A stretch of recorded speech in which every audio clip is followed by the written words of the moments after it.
10가지가 넘는 연쇄 질환에 시달리는 박정혜님의 얘기를 들어보셨는데요. 사실 50대면 아직 한창 활동할 나이신데 왜 이렇게 빨리 건강이 무너진 걸까요? 네, 이 많은 분들이 50대를 아직 젊다고 생각을 하시지만 사실 생물학적으로는 노화가 본격적으로 시작을 할 수밖에 없는 시기입니다. 이때부터는 몸의 회복력과 면역력이 점점 떨어지기 때문에 이 작은 염증이나 작은 피로만으로도 예전처럼 금방 회복되지 않고 몸 안에 염증이 쌓이게 됩니다. 이런 게 계속해서 누적되게 되면요, 이 장기 기능 저하와 함께 만성 질환으로 이어질 수밖에 없고요. 더 나아가서는 연쇄 질환으로 이어지기도 합니다. 또 거기다 이제 지금이 특히 이 연쇄 질환이 잘 생기는 계절이기도 합니다. 평소에는 고혈압만 있던 분들도 이 추운 날씨 때문에 혈관이 갑자기 수축해서 심근경색이나 뇌졸중으로 이어질 위험이 커집니다.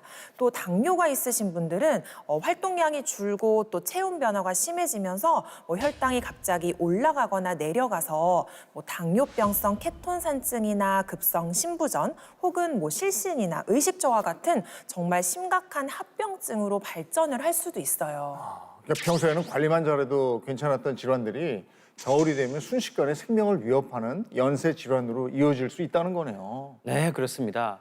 그런데 흥미로운 건 말이죠. 이 계절의 영향을 전혀 안 받을 것 같은 암 환자 수도 증가한다는 겁니다. 그러니까 한국 성인을 대상으로 진행한 연구에 따르면요, 위암, 대장암, 간암 등 주요 10대 암의 환자 수가 의외로 이 겨울철에 가장 많았다고 합니다.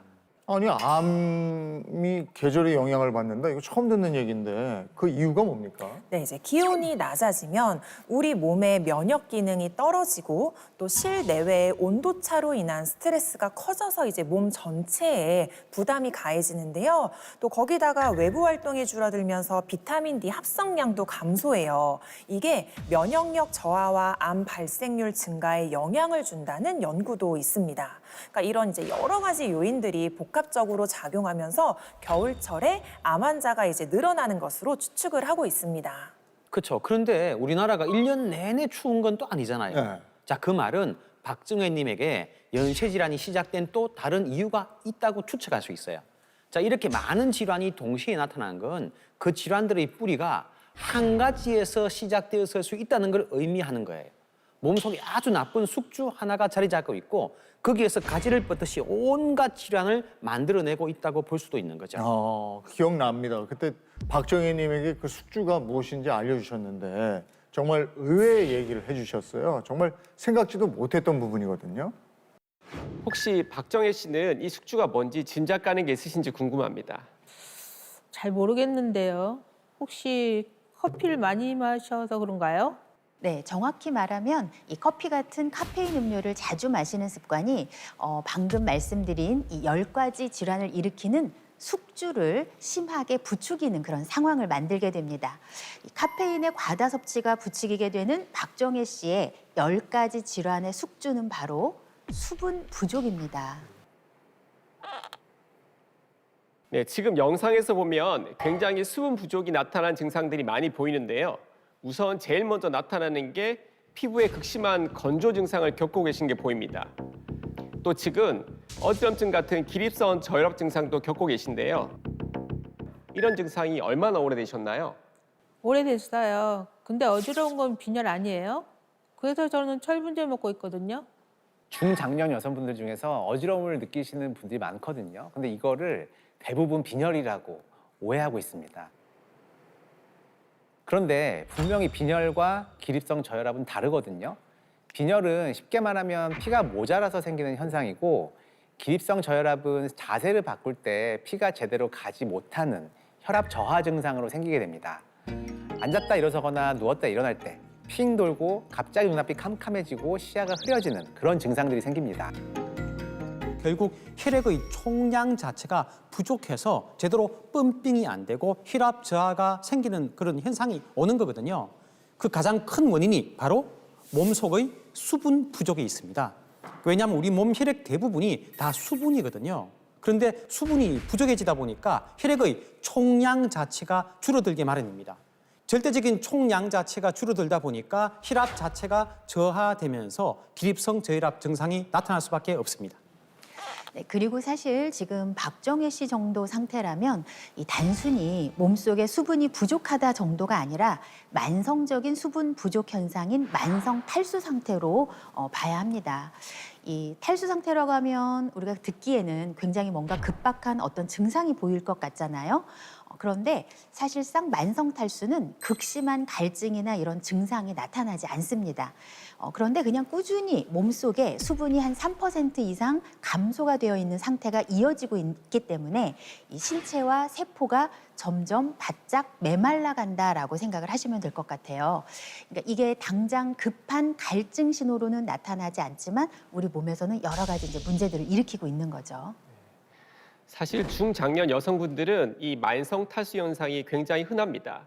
실제 한 병원의 통계를 봐도 몸속 수분 검사를 받은 2,000명을 한번 조사해 봤더니 남성보다 여성의 탈수 비율이 약 3배 정도 높았다고 합니다. 많은 중년 여성분들이 만성 탈수를 겪고 있다는 거죠. 왜냐하면 원래 몸속 수분은 유아기에는 몸무게의 70% 정도를 차지하고 있다가 나이가 들면서 점점 감소하게 되는데요. 중년 이상이 되면 몸속 수분이 55% 정도밖에 안 된다고 합니다. 그러면 지금 박정혜 씨는 몸속 수분이 얼마나 말라 있는 상태인 겁니까? 이 수분 측정기를 아까 드렸을 텐데요. 한번 확인해 보시겠습니다. 예, 정확한 측정을 위해서 손등에 이렇게 찍어 보시면 좋겠어요. 몇 퍼센트 나왔습니까? 10% 나왔어요.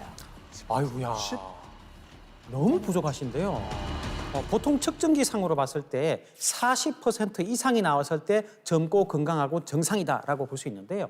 지금 박정혜 씨 같은 경우는 10%밖에 안 나오니까 굉장히 피부 속의 수분 자체도 거의 탈수 상태, 아주 말라 있는 상태라는 겁니다. 자, 이렇게 되면 몸속은 더욱더 심한 탈수 상태일 수밖에 없는 겁니다. 근데 나는 물 많이 마시는 것 같은데 왜 이런 건지 제가. 네, 아마 많은 분들이 이렇게 음료나 커피 마시는 걸 수분 섭취의 한 방법이라고 생각을 하시고 또 목마를 때 시원한 아이스 커피 뭐 이런 걸로 대신하는 분들도 굉장히 많으시거든요. 자, 그런데 이거는 정말로 수분에 대해서 잘못된 생각입니다. 지금까지 박정혜 씨께서 드신 다양한 카페인 음료류는 우리가 말하는 건강한 수분 섭취는 절대로 아닙니다. 오히려 이런 카페인 음료는 카페인의 이뇨작용 때문에 있는 수분을 몸 안에서 더 빠져나가게 하는 이런 역효과를 나타낼 수가 있어요. 아, 그러면 몸속의 수분은 오히려 더 빠져나가게 한다는 거네요. 네, 그렇습니다. 그런데 또 더 큰 문제는 이런 만성 탈수 현상과 과도한 커피 섭취, 또 음료 섭취가 함께 결합이 된다면 체내에 그야말로 엄청난 가뭄 상태가 되고요. 수많은 질병이 일어나기 쉽고 그리고 또 낫기 어려운 그런 상태가 되어버립니다. 이게 바로 요즘 많이 이야기되고 있는 체내 산성화 현상이라고 할 수가 있습니다. 네, 맞습니다. 체내 산성화에 대해서는 한 번씩 들어보신 분들이 많이 있을 것 같습니다. 왜냐하면 산성화가 우리 몸에 끼치는 악영향이 너무 크고 광범위하기 때문입니다. 지나치게 산성화가 되면 사실 어떤 질환의 병원 치료도 예후가 안 좋을 수밖에 없습니다. 왜냐하면 쉽게 산성비를 생각하시면 될 것 같은데요. 산성비가 계속 땅에 내리게 되면 땅이 산성화되잖아요. 그 땅에서는 작물을 제대로 키울 수 없습니다. 영양분이 다 메말라 버리는 거죠. 우리 몸도 이런 비슷한 현상이 생기는 겁니다.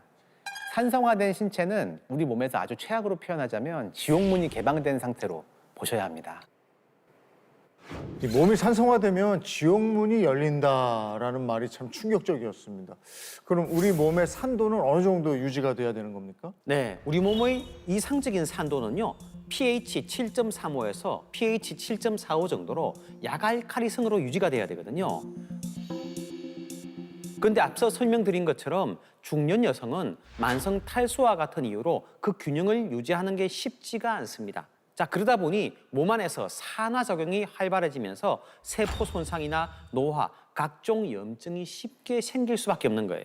결국 수많은 질환들이 발병하기 좋은 환경이 만들어지는 겁니다. 네.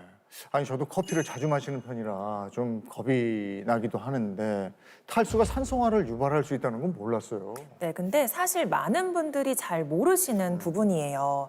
수분은 우리 몸의 산도를 조절해주는 가장 중요한 요소인데요. 체내에 과도하게 생긴 산성 물질, 예를 들면 젖산이나 이산화탄소 같은 산성 물질을 희석시키고요. 또 산도를 중화시키는 데 필요한 미네랄을 많이 함유하고 있는 것도 바로 이 수분입니다.